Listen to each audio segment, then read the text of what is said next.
आज हमने जो एक्सरसाइज 1.2 करनी है, तो इसके अंदर जो है ना, पहले हम इसकी थ्योरी समझेंगे, यानी कि एक किस्म का आप इंट्रोडक्शन ही कह लें। तो हमने इंट्रोडक्शन समझना है। तो जो इंट्रोडक्शन है ना इसका, वो है रेडिकल एक्सप्रेशंस। पहले हम रेडिकल एक्सप्रेशंस पढ़ेंगे, फिर हम पढ़ेंगे उनके लॉस पढ़ेंगे, और फिर हम आखिर में आके सर्ट पढ़ेंगे। और सर्ट की वजह से ये हमारी पूरी एक्सरसाइज होनी है। और यार जो है, वीडियो को लाइक कर लिया करो अगर देखते हो तो, और शेयर और सब्सक्राइब भी करना है ज़रूर आप लोगों ने। रमज़ान का महीना चल रहा है तो थोड़ी सी मेहरबानी करो।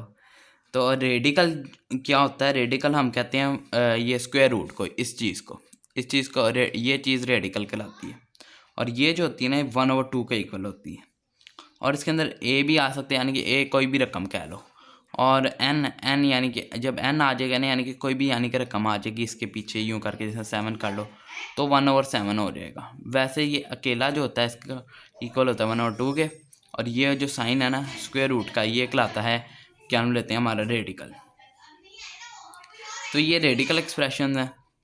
और अगली जो इसकी चीज़ें हैं वो हैं इसके लॉस। वो हम बुक से देखते हैं कि क्या लॉज हैं इसके।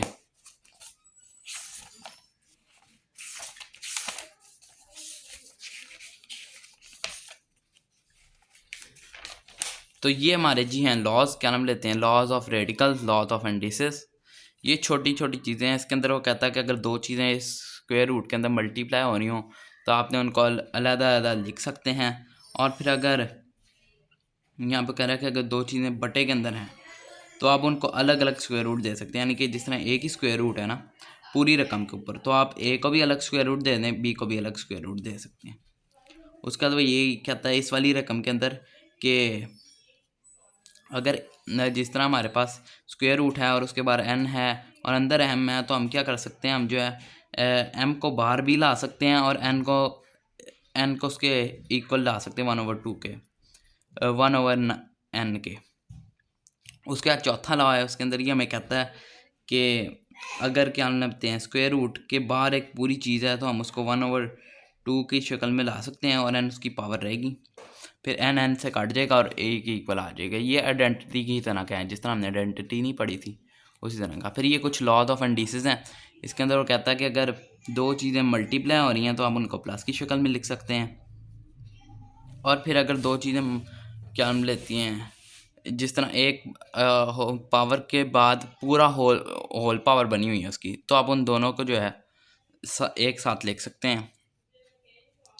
तीसरा लॉ के अंदर कहता है कि अगर किसी चीज़ के ऊपर उसकी पूरी पावर है, यानी कि वो हम क्या कहते हैं, उसको पूरा स्क्वायर डला हुआ उसके ऊपर, यानी कि जिस तरह मैंने रकम लिखी उसके ऊपर मैंने ब्रैकेट लगा के लिख दिया, कोई भी मैंने रकम लिखी 5 6 4 7 8, उसके बाद मैंने ब्रैकेट डाली और बाद 2 लिख दिया, तो उसकी पावर होगी। तो जिस तरह उस 2 की पावर लिखी हुई है तो फिर आप उन दोनों को अलग-अलग लिख सकते हैं।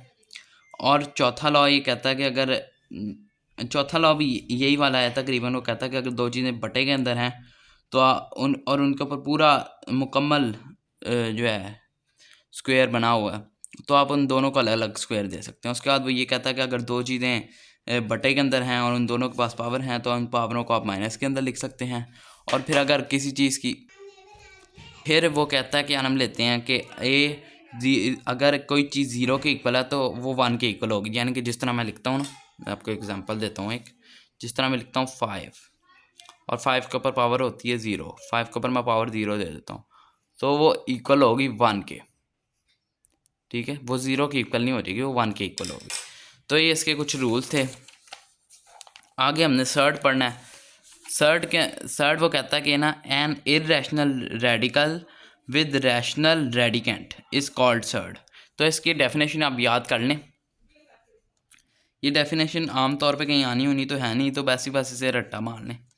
तो इसके अंदर वो हमें कहता है, यानी कि हमारे पास जिस तरह रेडिकल है ना स्क्वायर रूट की शक्ल में, वो कहता है कि अंदर वाली जो चीज़ है ना वो होनी चाहिए रैशनल, वो इरेशनल नहीं होनी चाहिए। यानी कि जिस तरह 5 है वो रियल नंबर, रैशनल नंबर है, तो इरेशनल नंबर नहीं होना चाहिए। यानी कि जिस तरह 9 आ जाएगा ना तो वो सर्ड नहीं रहेगा, क्योंकि शायद 9 रेशनल नंबर नहीं है। और उसके बाद जो है पावर होनी चाहिए, आ सकती है, बस ऐसी थोड़ी सी कॉमन सी चीज़ है।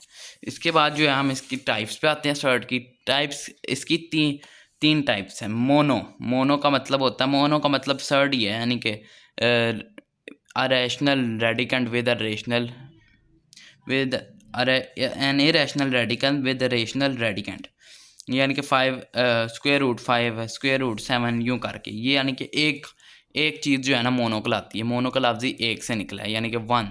जिस तरह हम कहते हैं ना कि ये एक पेंसिल है, ये एक पेन है, ये एक रजिस्टर है, एक किताब है, तो वो मोनो कहलाएगी। उसके बाद बायो है,